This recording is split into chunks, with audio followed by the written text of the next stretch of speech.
Pozdrav ljudi, evo nas novi dan i danas je isto bio slobodan dan, tako da nismo imali previše novih aktivnosti, pa sam želeo ovaj video da posvetim retrospektivi.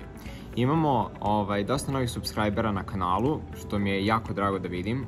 Dalje je kanal ultra mali, tako da možete pronađete sigurno moj e-mail privatni ili da mi pišete ovdje u komentarima što god da vas interesuje, bit ću presrećan da vam odgovorim na sva pitanja.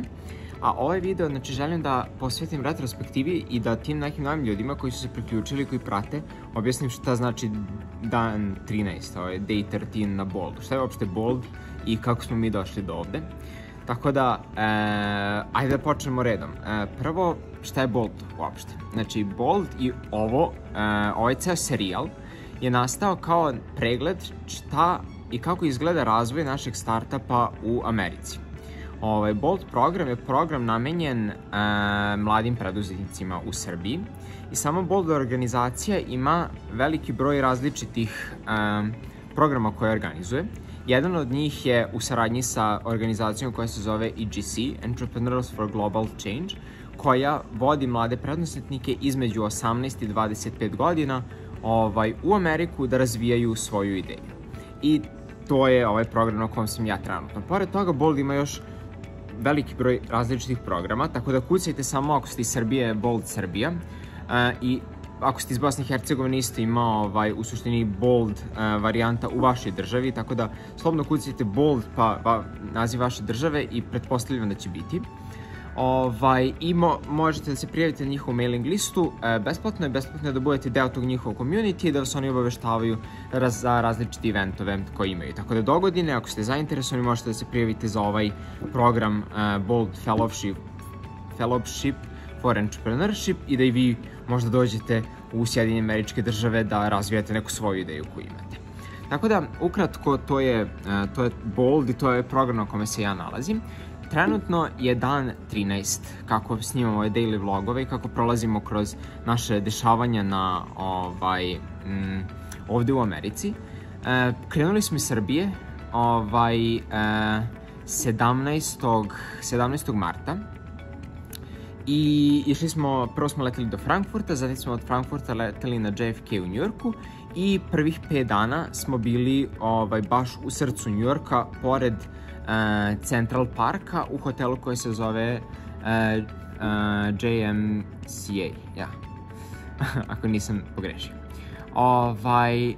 I da, znači u suštini prvih 5 dana je bilo samo upoznavanje sa onim šta nas očekuje u narednim danima i imali smo dosta slobodnog vremena da razgledamo grad, da se upoznajemo s kulturom i da učimo tu neku motivaciju zašto je uopšte bitno da postoje preduzetnici u nekoj državi, u nekom ekosistemu i kako to jača u suštini ekonomiju same države, što jeste i cilj ovog Bold programa.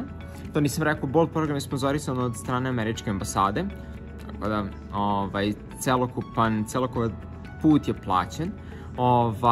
Bitno je samo da imate dobru ideju, da pokažete da ste vi prava osoba koja u suštini oni žele da investiraju u vas, odnosno žele da vam pomognu da napredujete u vašoj karijeri i ako se svidite Filipu, Bojani i Anji, koja ćete upoznati tokom mojih videa, da, imate sjajnu priliku da dođete na potpuno plaćen put u New York na oko mesec dana i da upoznate gomilu sjajnih ljudi koji će vam pomoći dalje u razvoju vaše karijere. Sada, šta smo mi to radili tih prvih 5 dana u Njujorku? Imali smo sesiju u različitim delovima grada, tako da prvi neki naš zadatak je bilo da se snađemo po Njujorku, da naučimo kako radi subway sistem, kako da dođemo s jednog mesta na drugi, što je bilo zanimljivo iskustvo svaki put u bilo kom novom gradu.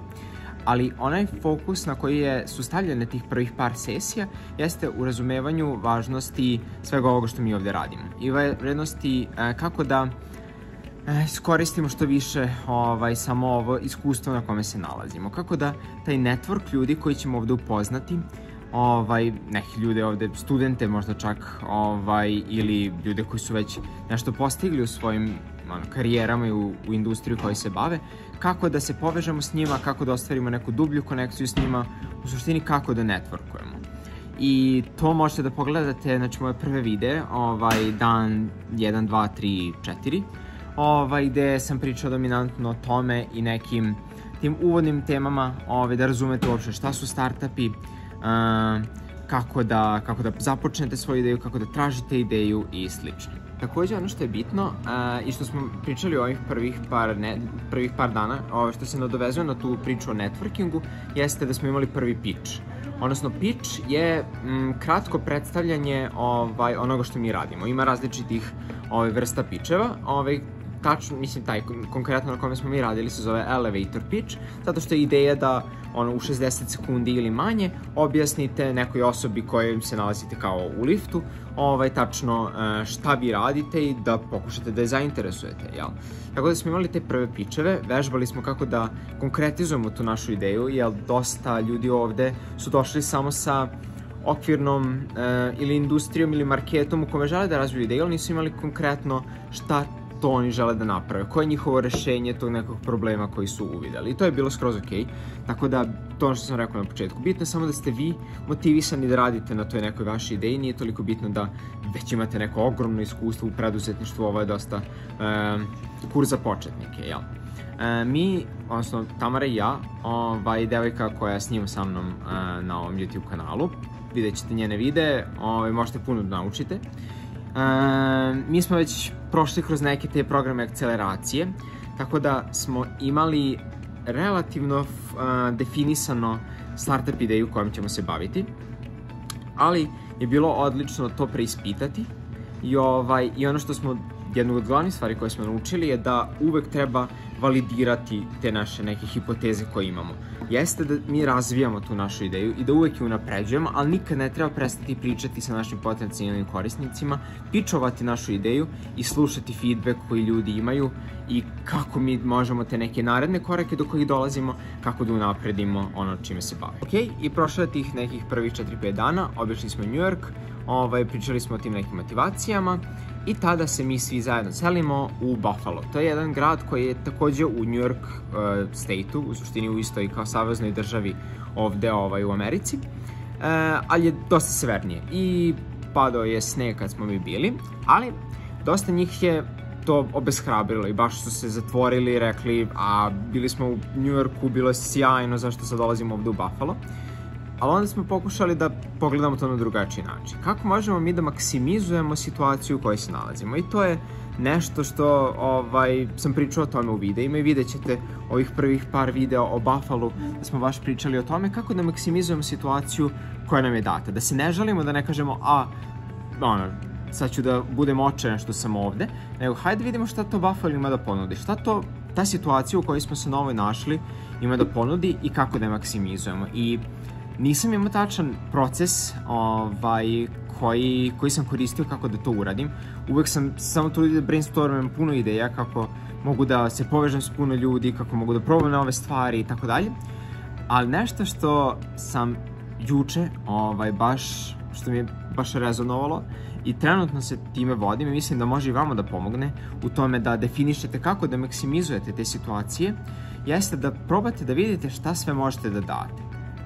Znači, ne da se fokusirate na to šta sve mogu da dobijem i šta su neki moji ciljevi da izvučem iz tog nekog iskustva, jer to je jako sebično i fokusirani ste na sebe i ne znate šta sve je moguće uopšte i dosta je teško definisati kako maksimizovati situaciju, to što sam rekao, nego probate da okrenete.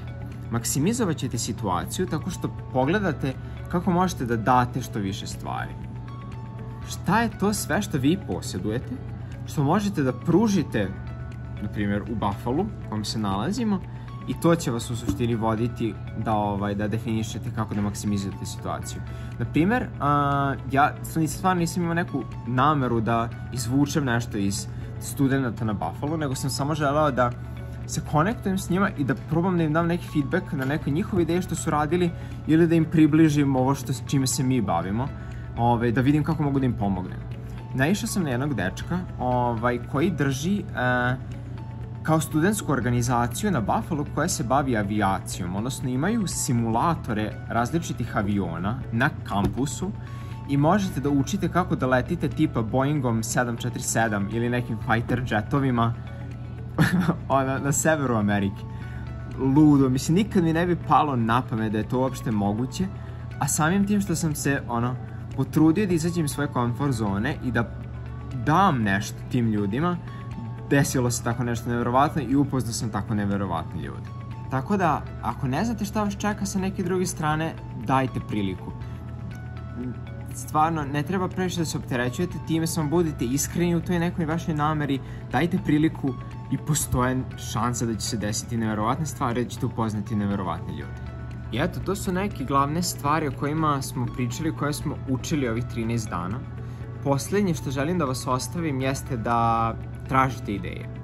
To je nešto što ja volim da radim i što sam vežbao bukvalno kad smo bili u Srbiji, sad mi je postalo prirodno. I mislim da stvarno može da se vežba i stvarno možete da krenete da tražite ideju u svakodnevnim stvarima kojim radite. I mi smo imali jednu priliku da se skroz doživimo taj kulturološki šok prelaskom u američku kulturu, ali sam bio spreman da tražim ideje ovde. I neke stvari koje su njima prirodne, kako oni tako ležerno radi, već 100 godina postoje, ako neko traži prilike može da vidi kako to nema kod nas, nema u Srbiji, recimo nema u Evropi, i ima vrlo dobre šanse da može da uspije da od toga napravi neki biznis. Tako da sam ja bukvalno pisao ideje koje treba da validiram, naravno, na tržištu u Srbiji, ali imam gomilu stvari na kojima potencijalno mogu da radim, gomilu ljudi sa kojima potencijalno mogu da pričam i ovo što smo pričali malo pre, konekcije koje mogu da kontaktiram, da mi pomognu sada već ovde iz Amerike, tako da jako cool prilika, a mogu sam samo da sedim i da, ne znam, budem na telefonu sve vreme, što bi bilo, mislim, traćenje vremena, te prilike što smo ovde u Sjedinim Američkim Državama, u gradu koji je lud, sa ljudima koji su ultra entuzijastični, koji stvarno žele da nam pomognu. Tako da, eto, to je neki poslednji zaključak i nešto poslednje što smo doživeli za ovih 13 dana u Americi. Nadam se da sam vas zainteresovao. Možete tačno da vidite šta smo sve obišli ovih dana. Pokazat ću vam sad ukratko kako je to izgledalo ovih 13 dana koji smo bili ovde u Americi do sada. Imamo još velik put pred nama. Ukupan ceo ovaj program traje oko 3,5 nedelje, tako da imamo još dosta vremena da se družimo. Nadam se da uživate u ovim videima i želim stvarno da vam pružim vrednost kroz ovo i možete potpuno da utičete šta će biti na ovim videima, tako da pišite u komentarima šta god vas interesuje. Pokušat ću da prilagodim videe, jer vidite da je kanal mali, još smo novi, još učimo i to je nešto što je standardno za startupe. Treba uvek da dobijete feedback korisnika, tako da ja to pokušavam da dobijem od vas. I da, to je manje više to. Sutra idemo u obilazak grada i nadam se da ćemo bar malo izaći iz hotela, jer danas smo bukvalno svi sedeli na laptopima i radili skoro ceo dan. Tako da ću to da vam pokažem i ako i bude još nešto zanimljivo, vidjet ćete i to. Tako da pratite nas, zapratite kanal i vidimo se sutra. Ćao ljudi!